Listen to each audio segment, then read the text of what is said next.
1800 hours Pakistan Standard Time.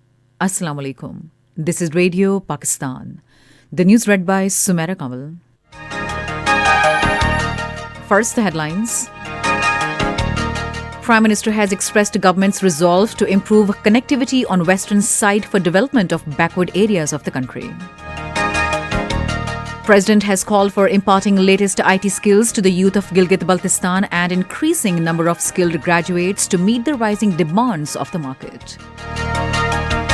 Pakistan and Turkey have reaffirmed commitment to continue to forge deeper strategic ties.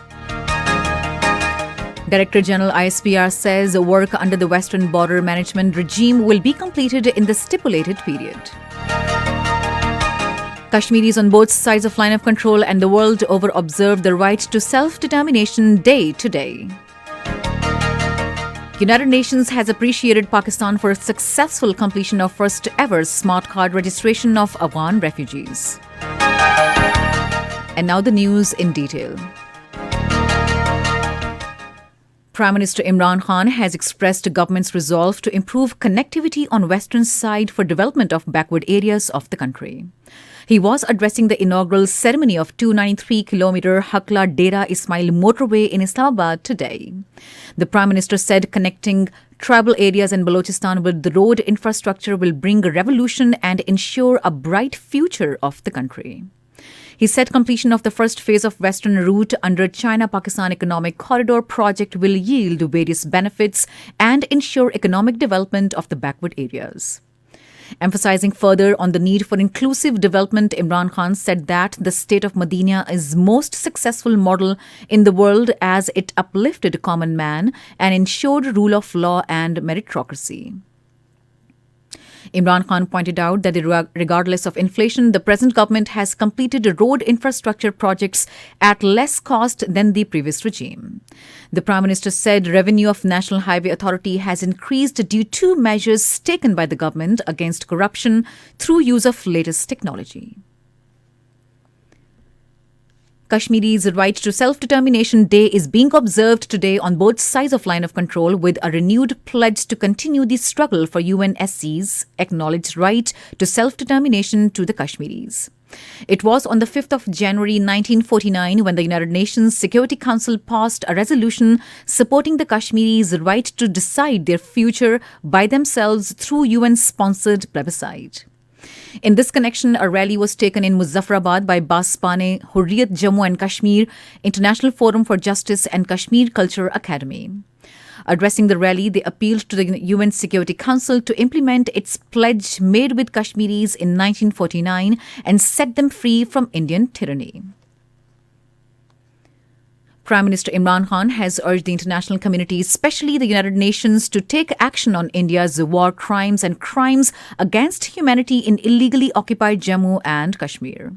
In his tweets on the occasion of Right to Self-Determination Day being observed today, he said the Hindutva Modi government of India is brazenly violating the UN Security Council resolutions, international humanitarian laws and international conventions, including 4th Geneva Convention, and committing war crimes by seeking to alter status and demography of Indian illegally occupied Jammu and Kashmir.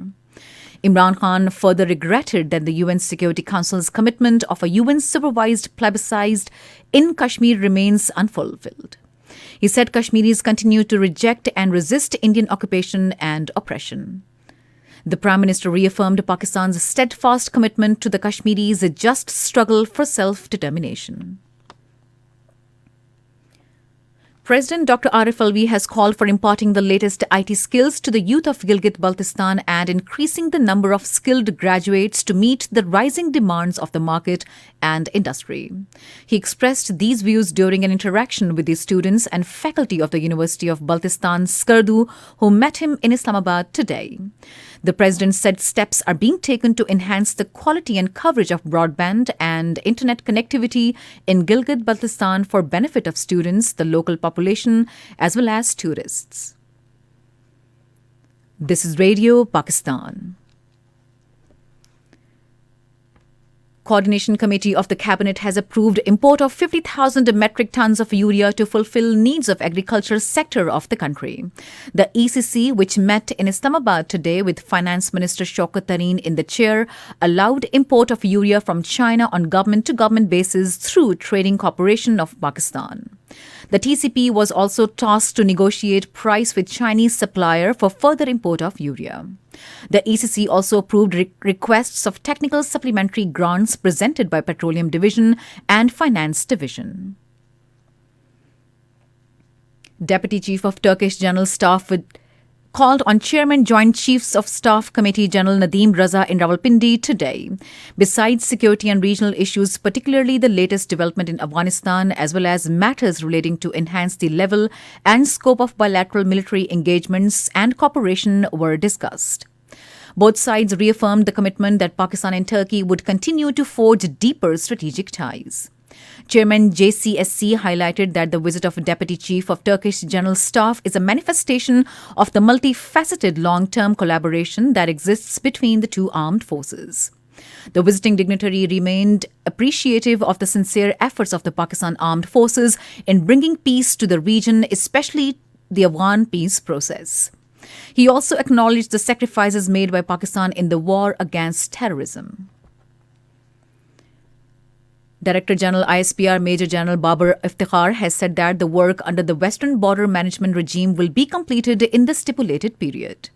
Briefing media persons in Rawalpindi today, he said 94% work on erection of fence along Pak-Afghan border has been completed, whilst on Pak-Iran border, 71% work on fencing has been achieved. The DGISPR emphasized the importance of fencing on Pak-Afghan borders, saying it is important for the security of people on both sides of border and to regulate trade activities. It is not aimed at dividing the people but securing them. Major General Babar Iftikhar said the border management system with Afghanistan will be made more effective with the passage of time. He said blood of our martyrs is included in the installation of this fence. He further said this is a fence of peace and it will be completed and will stay intact. The DGISPR said 67 new wings of FC Balochistan and FC Khyber Pakhtunkhwa were established in the year 2021 to further strengthen border security. He said the process has also been started to establish 6 more wings.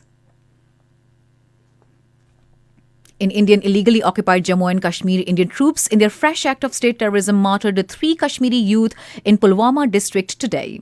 The youth were martyred by the troops during a cordon and search operation in Chandgam area of the district. On the other hand, in a statement, senior all-party Hurriyat Conference leader Mirwais Umar Farooq said that unabated genocide of the oppressed Kashmiris by Indian occupational forces and brazen violations of international laws and commitments by India have brought the whole world at the brink of yet another global war. He warned that the use of force, repression and propaganda being pursued as a state policy by India in Indian illegally occupied Jammu and Kashmir will prove counterproductive and fatal.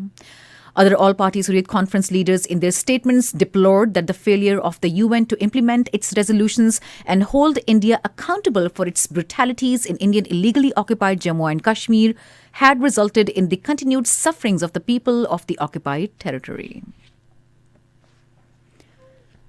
The United Nations has appreciated Pakistan for successful completion of first ever smart card registration of the Afghan refugees. In a report, United Nations High Commissioner for Refugees said that Pakistan completed its first ever drive to verify data of around 1.4 million on the move Afghan refugees. The campaign, supported by the UNHCR, was launched on 15th of April last year and ended on 31st of December. It was the first large-scale verification of refugees in Pakistan over the past 10 years. And finally, the weather. Widespread intermittent more rain with snow over the hills is expected in Khyber Pakhtunkhwa, Islamabad, Punjab, Gilgit-Baltistan and Kashmir, while rain at few places in Balochistan and Sindh during the next 12 hours. Heavy rain and good snowfall is also likely to prevail in Upper Punjab, Islamabad, Kashmir and Upper Khyber Pakhtunkhwa. To end the news, here are some of the headlines once again. Prime Minister has expressed the government's resolve to improve connectivity on western side for development of backward areas of the country. president has called for imparting latest IT skills to the youth of Gilgit-Baltistan and increasing number of skilled graduates to meet the rising demands of the market. Pakistan and Turkey have reaffirmed commitment to continue to forge deeper strategic ties. United Nations has appreciated Pakistan for successful completion of first ever smart card registration of Afghan refugees. And that is the end of the news. For more news and analyses, log on to our website radio.gov.pk and also watch live streaming of our bulletins on the link facebook.com/radio Pakistan News Official.